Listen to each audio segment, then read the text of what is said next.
सिर्फ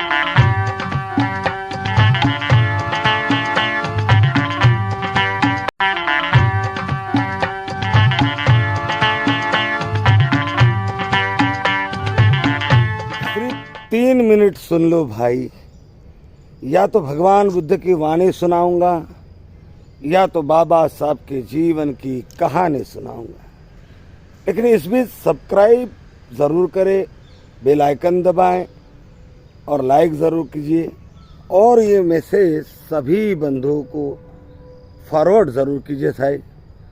तो भाई सुने, 26 नवंबर 1949 के शाम को डॉक्टर बाबा साहब अम्बेडकर अपने साथियों के साथ बैठे ज़रूर थे, लेकिन गुमसुम थे। कभी मंद मंद मुस्कुराते तो कभी उनके आंखों में से आंसू निकलते। शून्य में घूरते हुए फिर मंद मंद अकेले में मुस्कुराते तो कभी उनके आंखों से आंसू निकलते। शास्त्री जी, रत्तू और दूसरे मित्र सोच में पड़ गए कि बाबा साहब को क्या हुआ, बाबा साहब ये क्या कर रहे हैं।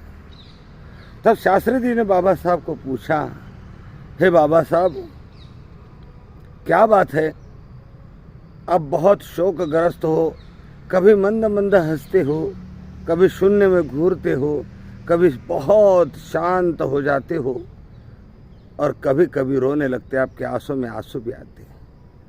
तब डॉक्टर बाबा साहब अम्बेडकर ने शास्त्री जी से कहा कि शास्त्री जी, जो लड़ाई मैं जीवन भर लड़ रहा था, मुझे मेरे ओबीसी एससी एसटी समाज को, सभी मानवों को जो अधिकार प्राप्त है, वो सारे अधिकारों से मेरा समाज वंचित था। वो सारे अधिकार मुझे मेरे समाज को देने थे, और आज भारतीय संविधान सब ने स्वीकार कर लिया, उसे सब ने मान्यता दे दी। मेरे समाज को वाणी स्वतंत्र, व्यक्ति स्वतंत्र, व्यवहार स्वतंत्र, धर्म स्वतंत्र और सर्व क्षेत्र में समानता के अधिकार इस संविधान में मैंने बंद कर दिए, और फंडामेंटल राइट्स में उसे दर्ज कराया ताकि कोई भी सरकार आए उसे बदल ना सके। इस बात की मुझे खुशी हो रही है, और मैं दुखी इसलिए हूँ कि ये सब पाने के लिए मैंने क्या क्या खोया। शास्त्री जी, मुझे याद है कि मेरा बेटा राजरत्न बीमार था, मेरे खिसे में पैसे नहीं थे, घर में पैसे नहीं थे, सिर्फ उसके माथे पे हाथ घुमाता, दुलार करता, पुचकारता, उसे प्रेम से बातें करता। इसी तरह से कुछ दिन निकले। अंत में मेरा राजरत्न मेरे ही गोद में धीरे धीरे शांत हुआ। मैं बहुत रोया, मन में मैं रो रहा था और बाहर में शून्य था। 1 घंटे 2 घंटे बाद मैं जब बाहर बैठा था, घुटनों पर अपना माथा टेके हुए बैठा था, कुछ लोग आए और कहने लगे, भीमराव, बच्चों को दफन विधि करनी है, नए कपड़े खरीदने होंगे, थोड़े पैसे दे दो। ये सुनते ही मैंने अपने दोनों घुटने में अपना सिर लगा दिया और फूट फूट कर रोने लगा कि जिस राजरत्न अम्बेडकर के दवा के लिए मेरे पास पैसे नहीं है, उस राजरत्न के लिए मरने के बाद कपड़े के लिए कहाँ से पैसे लाऊं। ये कैसी विडंबना है, ये कैसी दरिद्रता है, ये कैसी लाचारी है। मैं फूट फूट कर रोया। कुछ ही देर में रमा मेरे पास आई। रमा जानती थी कि ना घर में पैसे है, ना मेरे जेब में पैसे।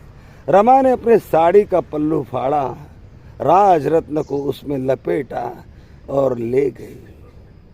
ये मेरा राजरत्न मुझे बहुत प्रिय था। अभी अभी तो बोलने लगा था, अभी अभी तो चलने लगा था, पापा पापा अभी अभी बोलने लगा था, बाबा बाबा बोलने लगा था। मेरा राजरत्न मुझे बड़ा प्यारा था, लेकिन चले गया। मुझे छोड़कर चले गया। और इसी तरह रमा खुद मेहनत करती, परिश्रम करती, मुझे निवाला खिलाती। मैंने रमा को भी निवाला खिला सकूं ऐसी कोई कमाई मैंने नहीं की। मैं जब तक बैरिस्टर नहीं बना तब तक रमा ने ही मेरे बच्चों को खिलाया पिलाया। बहुत परिश्रम रमा ने उठाए। रमा को टीबी हुई, टीबी का इलाज दुश्वार था, लेकिन जहाँ होता था वहाँ जाकर उसे इलाज दिलाने के मेरे पास पैसे नहीं थे। मैंने अपनी रमा को भी खो दिया, मैंने अपने घर को बिखेर दिया। मेरी रमा गई, मेरा राज रत्न गया। शास्त्री जी, एक तरफ मेरे राज रत्न की दफन विधि हुई, मैं शून्य में बैठा था, सोच रहा था। अगले पल मुझे भारत के सभी ओबीसी एससी एसटी समाज की याद आई। मुझे लगा कि आज मैं राज रत्न को लेकर रोते रहूं, बैठे रहूं, तो मेरे हजारों राज रत्न आज जिस हालत में जी रहे हैं, नंगे हैं, भूखे हैं, प्यासे हैं, वो प्यासे ही रह जाएंगे। इसलिए मैंने लंदन जाने की तैयारी की। तब मेरे बड़े भाई मेरे पे बरसे, कहने लगे तुम्हारा बेटा अभी अभी मरा है और तुम लंदन जा रहे हो। तो मैंने उनसे कहा कि मैं एक राज रत्न के लिए हजारों राज रत्नों को नंगा भूखा अधिकारों से वंचित नहीं रखना चाहता। यदि मैं आज के गोलमेज परिषद में चले नहीं जाऊंगा तो गांधी, तिलक एंड पार्टी तुम्हें जो अधिकार में दिलाना चाहता उन अधिकारों से वंचित कर देंगी, और वंचित ही है, वंचित ही रखेगी। फिर कोई सर नहीं उठा पाएगा। सब कुछ हम खो चुके होंगे। इसलिए एक राज रत्न को खोने के बाद अब मैं भारत के किसी राज रत्न को खोना नहीं चाहता। भारत के किसी राज रत्न को नंगा भूखा शोषित रहने नहीं देना चाहता। ये जवाब मैंने अपने भाई को दिया और पहली गोलमेज परिषद लंदन में भरी थी।